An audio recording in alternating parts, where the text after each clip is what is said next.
ನಮ್ಮ greater Bangalore township ಆ ವಿಚಾರದ ಎಲ್ಲ ರೈತರು ಬಂದಿದ್ರು. ನಾನೇನು ಘೋಷಣೆಯನ್ನ ಮಾಡಿದ್ದೇನೆ ಅವ್ರಿಗೆ ಪರಿಹಾರ ಹೆಚ್ಚು ಕಮ್ಮಿ 80% ರೈತರು ತನ್ನ ಬಂದು ಅವರು ಒಪ್ಪಿಗೆಯನ್ನ ಕೊಟ್ಟಿದ್ದಾರೆ. ಅವರು ಆದಷ್ಟು ಜಲ್ದಿ ಈ ಪರಿಹಾರವನ್ನ ನಮ್ಗೆ ಜಲ್ದಿ ಕೊಡಿ ಅಂತ ಹೇಳಿ ಒತ್ತಾಯ ಕೂಡ ಹಾಕಿದ್ದಾರೆ. ಕೆಲವು ಕ್ಲೈಮ್ಸ್ ಇನ್ನ ನಮ್ ಕೆಲವರು ಯಾರ ಭೂಮಿ ಇಲ್ಲ ಅಂತವ್ರ ಬಗ್ಗೆ ಕೆಲವ್ರ ಬಗ್ಗೆ ಕಾಳಜಿಯನ್ನ ವಹಿಸಿದ್ದಾರೆ.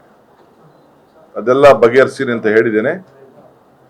ಒಟ್ಟಾರೆ ಆ GB ಗ್ರೇಟರ್ ಬ್ಯಾಂಗ್ಳೂರ್ ಅಥಾರಿಟಿಗೆ ಸಂಬಂಧಪಟ್ಟಂತ ಹೊಸ ಟೌನ್ಶಿಪ್ ಬಗ್ಗೆ ಆ ರೈತರು ಯಾರು ಬಂದು ತನ್ನ ಒಪ್ಪಿಗೆಯನ್ನ ಶಾಸಕರ ಪ್ರಮುಖ ಸಮ್ಮುಖದಲ್ಲಿ ಬಂದಿದ್ರು ಅವರೆಲ್ಲರೂ ಕೂಡ ಈ ಸಂದರ್ಭದಲ್ಲಿ ನಾನು ಅಭಿನಂದಿಸ್ತೇನೆ.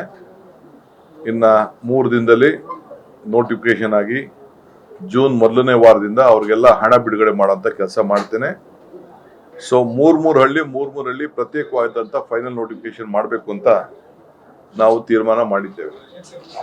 ಇದು ನಾನು ಮಾಡಿದ್ದಲ್ಲ, ಇದು ಕುಮಾರಸ್ವಾಮಿ ಅವ್ರ ಕಾಲದಲ್ಲೇ ಇದನ್ನ ನೋಟಿಫಿಕೇಶನ್ ಆಗಿತ್ತು. ಅವ್ರ ಕಾಲದಲ್ಲೇ ಇದಕ್ಕೆ ಅವ್ರಿಗೆ 8,000 ಅಡಿ ಕೊಡಬೇಕು ಅಂತ ಘೋಷಣೆ ಮಾಡಿದ್ರು. DLFಗೆ ಕೊಟ್ಟಿದ್ರು ಪ್ರಾಜೆಕ್ಟ್ ನ. DLF ನಮ್ಗೆ ವಯಬಲ್ ಇಲ್ಲ ಅಂತ ದುಡ್ಡನ್ನ ವಾಪಸ್ ತೆಗೆದುಕೊಂಡು ಹೋಗಿದ್ರು.